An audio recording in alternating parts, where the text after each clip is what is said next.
Salam, hər vaxtınız xeyir. Bu günləri mən sizə blok, mix, sertifikasiya tipli sualın izahını verəcəm. Bu sualda ən incə məqamlar belə vardır ki, oralara diqqət yetirməlisiniz.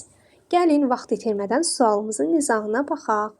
Verilmiş nümunələri cədvəlin tələblərinə əsasən müqayisə edərək doğru şəkildə müəyyən edin deyir. Əvvəlcə müqayisələri seçməliyik.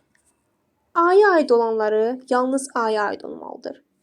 B xanasında olanlar yalnız B-yə aid olmalıdır. Buraya isə hər ikisinə oxşar olan məqamlar olmalıdır. Bunu yəqin ki, siz bilirsiniz. Gəlin başlayaq nümunələrimizdən, sonra isə ona uyğun olanları seçək. Tufansız ürəklər durğun göl kimi suyu təzələnməz, dibi lillənər. Gümüş biləklərin, bəyaz qolların sarı kəhrəbası. Hayıf ki yoxdur. Sifətlər quruluşca düzəltmədir, təyin rolundadır. Gəlin baxaq görək, A-da sifət varmı? Bəli, var. A-da sifət var. Tufansız, durğun, 2 dənə sifətimiz var. Eyni zamanda bu sifətlər quruluşca düzəltmədir. Tufan sözün kökü, sız, leksik şəkilçi.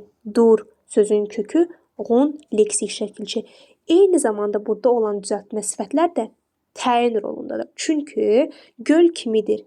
Necə göl kimidir? Durğun, təyin rolundadır.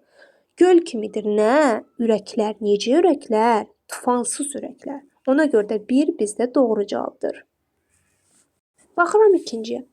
Amonimlik xüsusiyyəti olan sifət isimdən yaranmışdır deyir. Yəni isimdən düzəlib. Baxıram, burada heç amonimlik xüsusiyyətinə məxsus bir sifət işlənmişmidir? Birincidə belə bir şey yoxdur. Ona görə mən 2 olan cavablarda silirəm. Yəni ki, burada amonimlik xüsusiyyətinə məxsus olan bir sifət yoxdur. Amma ikincidə var. Onu da indi sizlərə deyəcəm. Baxıram üçüncüyə. Amonimliyi olan sadə sifət təyin rolunda deyil. Baxım görüm ikinciyə. Gümüş biləklərin, bəyaz qolların sarı kəhrəbası. Hayıf ki yoxdur. Baxın burada sarı sözü var. Sarı amonimliyi olan sifətdir. Bunun amonimliyi bir sifətdir. Bir sifət kimi işlənə bilər. Bir də ki, qoşma kimi. Məsələn, ona sarı getdim, evə sarı getdim. Evə tərəf mənasında getdim mənasında işlənir. Sarı isə sarı rəng mənasında işlənir. Ona görə də 3 də doğru cavabdır. 3-ü də götürürəm mən. Baxıram 5-ciyə. İsmin xüsusiyyətini daşıyan sifət mövcuddur deyir. İsmin xüsusiyyətini daşıyan sifət istəyir bizdən. Bura baxıram ki, mən ismin xüsusiyyətini daşıyan heç sifət varmı?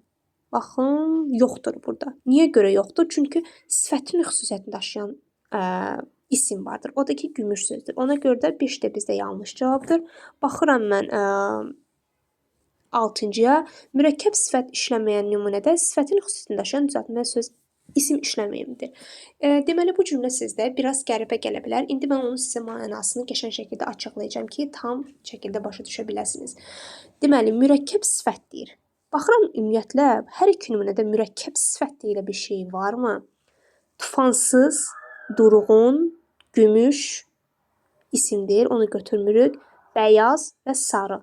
4 dənə sifətimiz var hər iki nümunə. Ümumiyyətlə bu nümunəmizdə verilən 2 dənə nümunədə də 4 dənə sifət var. Ona görə burada heç mürəkkəb sifət deyə bir şey yoxdur. Amma indi bunun qalan tərəfi də sizə izah eləyəcəm. Deyir ki, sifətin xüsusiyyətini daşıyan düzəltmə isim. Yadda saxlayın ki, burada ümumiyyətlə siz mürəkkəb sifət deyə bir şey yoxdursa, bu nümunənin qalan tərəfini təhlil etməyə heç ehtiyacınız belə yoxdur. Ona görə 6 da bizdə hər ikisində yoxdur deyə doğru cavab gedir. Deməli, cavabımız 1, 3, 6 cavablardır. Sağ olun, salamat qalın. Gələn videolarımızda görüşənədək.